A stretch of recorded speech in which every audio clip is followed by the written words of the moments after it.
매일 아침 아이 옷 입히는 것 때문에 정말 힘드시죠? 어제 입었던 옷, 심지어 빨지도 않은 그 옷만 입겠다고 고집부려서 난감했던 적 아마 다들 한 번쯤은 있으실 거예요. 오늘은 도대체 왜 그런 건지 그 이유를 속 시원하게 알려드릴게요. 아니, 정말 왜 그럴까요? 수많은 예쁜 옷들을 다 마다하고 왜 하필 그 옷에만 집착하는 걸까요? 이게 그냥 아이의 고집일까요? 아니면 혹시 아이가 우리에게 보내는 어떤 다른 신호는 아닐까요? 자, 여기서 우리가 관점을 완전히 한번 바꿔볼 필요가 있어요. 이건 패션의 문제도 아이의 떼쓰는 문제도 아닙니다. 어쩌면 우리 아이에게는 옷이 피부에 닿는 바로 그 느낌, 그 촉감 자체가 이 세상에서 제일 중요한 문제일 수 있다는 거죠. 네, 바로 이겁니다. 우리는 이 문제를 아이의 행동이 아니라 감각의 문제로 바라봐야 해요.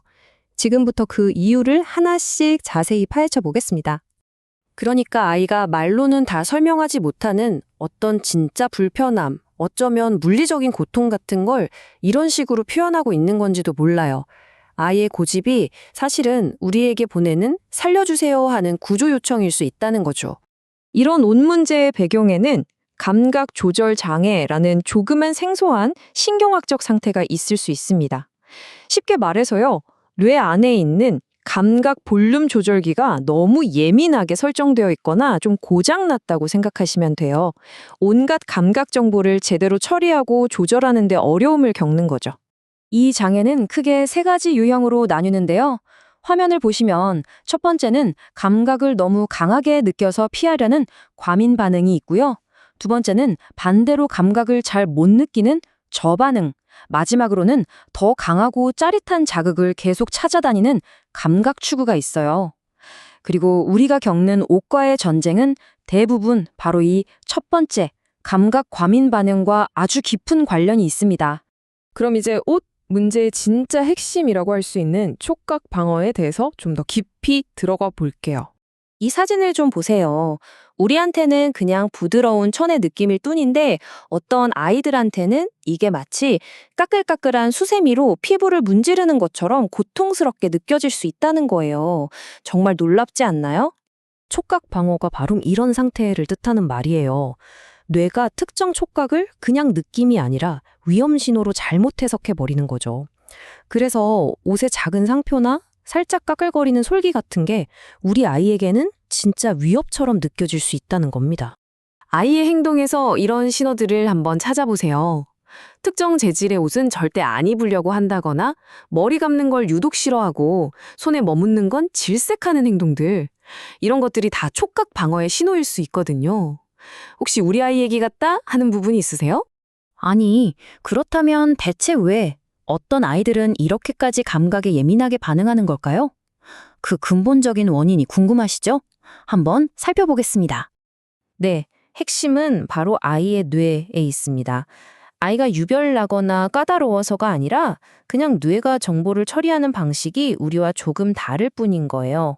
우리 뇌에는요, 수많은 감각 정보 중에서 불필요한 것들을 걸러주는 일종의 스팸 필터 같은 기능이 있어요. 근데 아이들은 이 필터가 아직 미성숙해서 모든 감각이 여과 없이 그냥 와르르 쏟아져 들어오는 것과 같아요. 그러니 티셔츠 목에 달린 작은 상표의 자극이 아이에게는 거대한 소음처럼 느껴지는 거죠. 그리고 이런 불편한 경험이 자꾸 반복되면 어떻게 될까요? 뇌가 그걸 학습해버려요. 아, 저 옷은 아픈 거야. 하고 뇌리에 강력하게 박히는 거죠. 나중에는 그 옷을 보기만 해도 와, 또 그 끔찍한 느낌이 올 거야 하면서 자동으로 피하게 되는 겁니다. 자, 그럼 이제 제일 중요한 파트입니다. 원인을 이해했으니 이제 우리가 아이를 어떻게 도울 수 있을까요? 아주 현실적이고 힘이 되는 해결책들로 넘어가 보겠습니다. 핵심 전략은 딱 두 가지입니다. 첫째, 아이가 안정감을 느끼도록 환경에 자극을 줄여주는 것. 그리고 둘째, 다양한 감각을 즐거운 놀이로 경험하게 도와주는 거예요. 우선 차분하고 예측 가능한 환경을 만들어주는 게 정말 중요해요. 아침마다 옷 입는 시간을 막 재촉하는 시간이 아니라 아이와 교감하는 시간으로 만들고 아이가 편안하게 느끼는 그 옷을 선택할 권리를 존중해주는 것. 바로 거기서부터 시작입니다. 바로 이 슬라이드의 핵심이 있네요. 강요가 아니라 선택권을 주는 겁니다. 이거 입어 가 아니라 이 부드러운 셔츠 2개 중에 어떤 걸로 입고 싶어? 라고 물어봐 주는 거죠. 이 작은 변화가 아이에게는 상황을 내가 통제할 수 있다는 엄청난 안정감을 줍니다.